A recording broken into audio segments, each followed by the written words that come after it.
I am possible class में आप सभी का स्वागत है। तो आज इस वीडियो में हम डिस्कस करने वाले हैं टाइड्स के बारे में। लास्ट वीडियो में हमने डिस्कस किया था वेव्स के बारे में। जिसने भी वेव्स वाला टॉपिक नहीं देखा है वो जाके देख सकता है। तो टाइड्स को हिंदी में क्या कहा जाता है? ज्वार एंड भाटा कहा जाता है। ठीक है। और ये ज्वार भाटा होता क्या है? जो टाइड्स होते हैं वो क्या होते हैं? ठीक है। तो दिन में 2 बार क्या होता है ना, जो ओशन का जो वाटर होता है वो ऊपर आता है, उसके बाद नीचे चला जाता है। उसे ही क्या कहा जाता है? टाइड्स कहा जाता है। ठीक है। ऐसे वेव्स आएंगे और फिर चले जाते हैं, फिर आते हैं, फिर चले जाते हैं। उसे ही क्या कहते हैं हम लोग? टाइड्स कहते हैं। Okay. It is high tide when water covers much of the shore by rising to its highest level। अब देखिए, हाई टाइड क्या होता है? जब वेव्स जो है ना, जो लहरें होती हैं, बहुत तेज़ से बहुत दूर तक आती हैं और पूरे एरिया को गिला करके वापस चली जाती हैं, उसे कहा जाता है हाई टाइड। ओके। जो वेव्स होती है ना, जो लहरें होती हैं, बहुत दूर तक आती हैं और इसके वापस चली जाती है, उसे कहा जाता है high tide. It is low tide when water falls to its lowest level and recedes from the shore. अब देखो, लोवेस्ट जो लो टाइड होता है वो क्या होता है कि जो वेव्स होती हैं, जो लहरें होती हैं, वो कम दूरी तक ही आती हैं और वापस चली जाती है। ठीक है। थोड़ी दूर तक आती है, वापस चली जाती है, उसे कहा जाता है लो टाइड।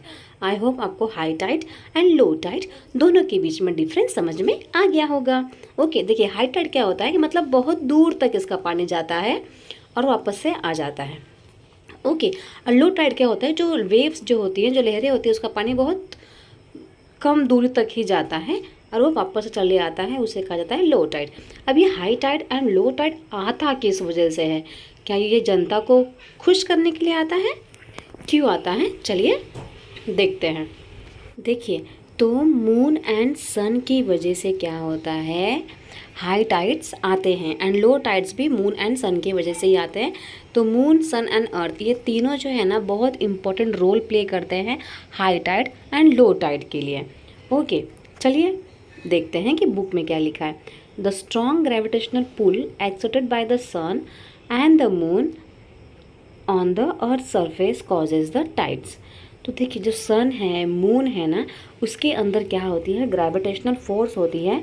तो वो क्या करते हैं ना, अर्थ के पानी को अपनी तरफ खींचते हैं। ठीक है। क्योंकि सन के पास भी क्या है? ग्रेविटेशनल फोर्स है एंड मून के पास भी क्या है? ग्रेविटेशनल फोर्स है। तो वो लोग क्या करते हैं? अर्थ में जो पानी है उसको अपनी तरफ खींचते हैं, जिसके वजह से क्या आता है? हाई टाइड आता है। देखिए, the water of the earth closer to the moon gets pulled under the influence of the moon's gravitational force and causes high tide। देखिए, तो अर्थ में जो वाटर है ना, वो मून से बहुत ज़्यादा पास में है। ओके। तो मून जो है ना, वो अर्थ से इन्फ्लुएंस होता है और अर्थ के वाटर को क्या करता है? अपनी तरफ खींचता है, जिसकी वजह से क्या आता है? हाई टाइड आता है। ओके। जैसे कि देखेंगे आप, यहाँ पे ये अर्थ है और यहाँ पे मून है, राइट। तो मून क्या कर रहा है? अर्थ के वाटर को अपनी तरफ खींच रहा है, क्योंकि मून के पास क्या है? ग्रेविटेशनल फोर्स है। Okay. During the full moon and new moon days the sun, the moon and the earth are in the same line and tides are highest. अब जब पूर्णिमा होता है ना, या अमावस्या होता है, उस टाइम पे जो सन, मून एंड जो अर्थ होते हैं ना, वो एक ही लाइन में होते हैं। दिख रहा है आपको? एक ही लाइन में होते हैं उस टाइम पे। ओके। तो इस टाइम पे क्या होता है कि जो अर्थ होता है ना, मून जो है वो अर्थ को खींचता है। ओके। और जो सन है वो मून को अपनी तरफ खींचता है। मतलब यहाँ पे डबल डबल ग्रेविटेशनल फोर्स लग रही है ना। डबल ग्रेविटेशनल फोर्स होने की वजह से हाई टाइड्स आते हैं। ठीक है। अब सेकंड वाले की बात करें तो देखिए, यहाँ पे मून जो है ना, समझ लीजिए ये अमावस्या का टाइम है। तो यहाँ पे क्या होता है कि जो मून है वो पीछे की तरफ जा चुका है, राइट। तो यहाँ पे क्या हो रहा है? अर्थ जो है, जो मून है वो अर्थ को खींच रहा है, और यहाँ पे क्या हो रहा है? जो अर्थ है वो, सन जो है वो अर्थ को अपनी तरफ खींच रहा है, राइट। तो यहाँ पर भी क्या हो रहा है? डबल फोर्स लग रहा है ना यहाँ पे। तो इसी को क्या कहा जाएगा? हाईएस्ट टाइड या फिर स्प्रिंग टाइड कहा जाता है। Okay. But when the moon is in its first and the last quarter में होता है। जब मून जो है अपना फर्स्ट एंड लास्ट क्वार्टर में होता है ना, तो ओशन का जो वाटर होता है ना, वो क्या होता है, अपोजिट डायरेक्शन में चला जाता है। तो जिसके वजह से जो ग्रेविटेशनल फोर्स है सन एंड मून का, वो क्या लेके आता है, लो टाइड्स लेके आता है।